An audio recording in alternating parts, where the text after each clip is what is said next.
여러분 안녕하십니까, 강신업 변호사입니다.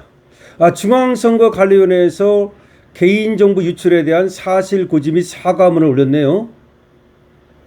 이거 뭡니까? 중앙선거관리위원회에서 개인정보 유출에 대한 사실고지 및 사과문을 올렸는데 이게 좀 됐네요. 아니 뭡니까? 개인정보 유출이 왜 됩니까? 아니 다른 것도 아니고 중앙선거관리위원회에서 개인정보 유출이 됩니까? 이게 뭐예요? 자, 내용을 보겠습니다.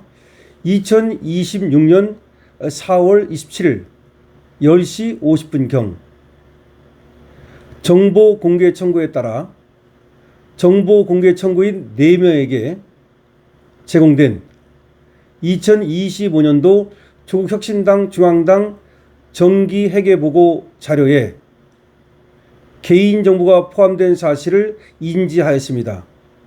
이에 대해 진심으로 깊은 사과의 말씀을 드립니다. 조국혁신당 중앙당 정기회계보고 자료에 개인정보가 포함되어 있었는데 이거를 정보공개 청구인에게 줬다는 겁니다. 개인정보가 포함된 사실을 알았습니까? 몰랐습니까?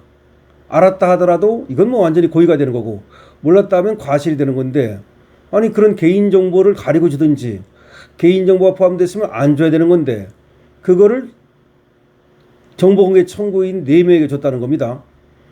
자, 그럼 유출된 개인정보가 뭔가 보니까 정보공개 청구인에게 제공된 자료에 총 641명의 개인정보가 포함되었고, 해당 정보는 이름이 641명, 생년월일이 235개, 주민등록번호가 121개, 휴대전화번호가 415개, 주소가 181개, 계좌번호가 203개, 이메일이 30개. 뭡니까 이거? 아니 어떻게 계좌번호까지 유출이 되고 주소가 유출이 되고 휴대전화번호가 유출이 됩니까? 심각한 개인정보 유출입니다. 몇 개가 중요한 게 아니라 이런 유출이 됐다는 자체가 문제가 아닙니까? 여기 다른 것도 아니고 641명의 개인정보라고 하는데 뭐 641명이 적다? 이런 식으로 발표할 겁니까? 단 한 명이라도 이게 말이 됩니까? 더군다나 어떻게 주소를 주고 계좌번호를 주고 이메일을 주고 휴대전화번호를 줍니까?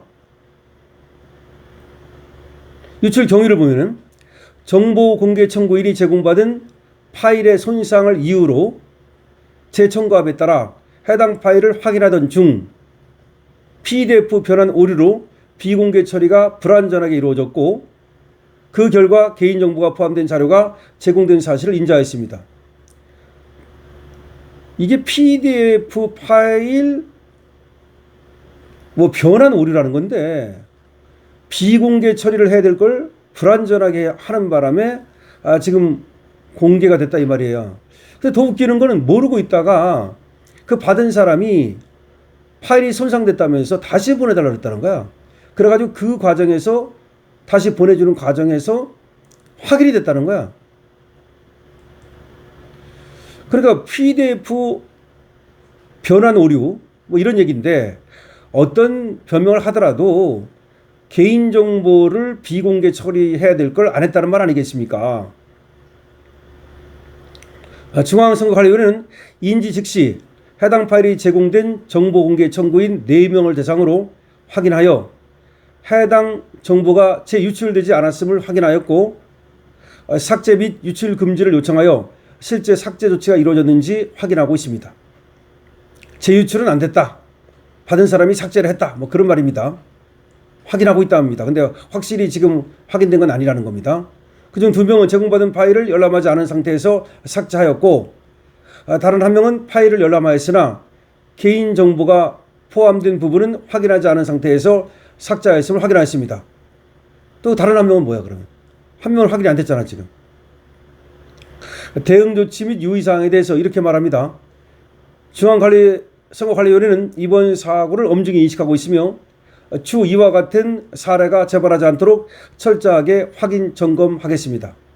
이와 관련하여 혹시 모를 피해 방지를 위해 유출된 개인정보를 이용한 명의도용, 보이스피싱, 스팸 메일 등 2차 피해 각별한 주의를 당부드리며, 계좌번호 및 이메일의 비밀번호를 변경하여 주시고 문자 등 수신 시 출처가 불명한 URL이나 첨부 파일은 클릭하지 마시고 바로 삭제하시기 바랍니다.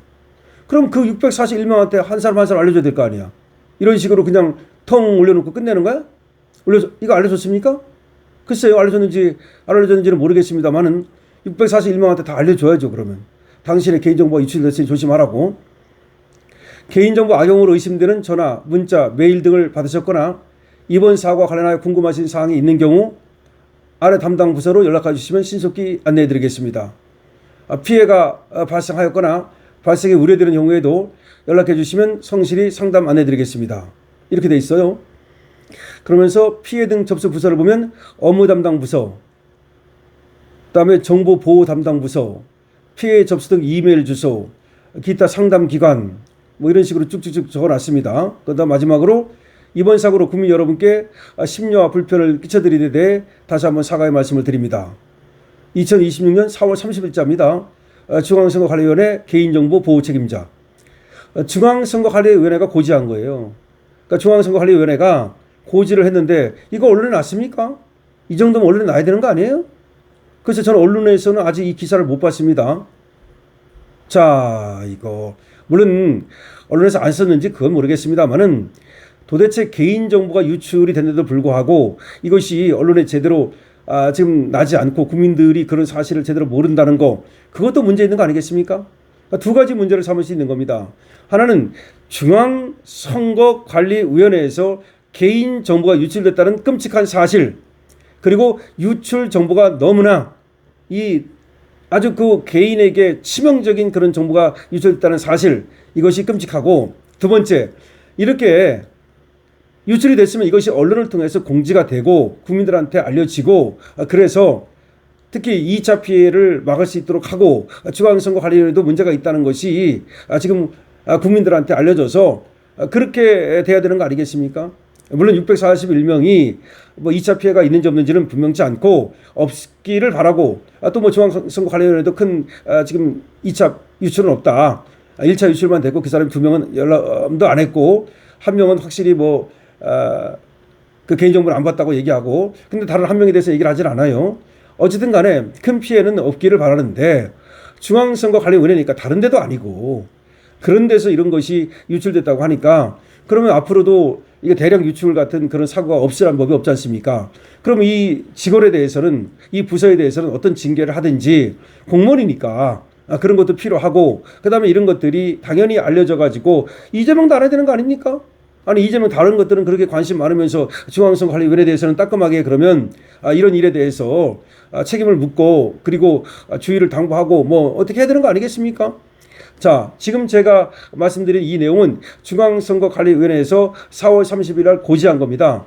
중앙선거 관련해서 고지한 내용을 강신업 TV에서 보도해드리는 겁니다. 강신업 TV에서 지금 기성 언론, 레거시 언론들이 보도하지 않는 것을 강신업 TV에서 보도해드린 겁니다. 여러분들이 이에 대해서 어떻게 생각하십니까? 여러분들의 의견을 많이 적어주시고요. 강신업 TV의 좋아요와 구독 부탁드리고요. 그리고 회원가입도, 지구 회원부터 여러분 회원가입도 많이 부탁을 드리겠습니다. 강신업 TV입니다.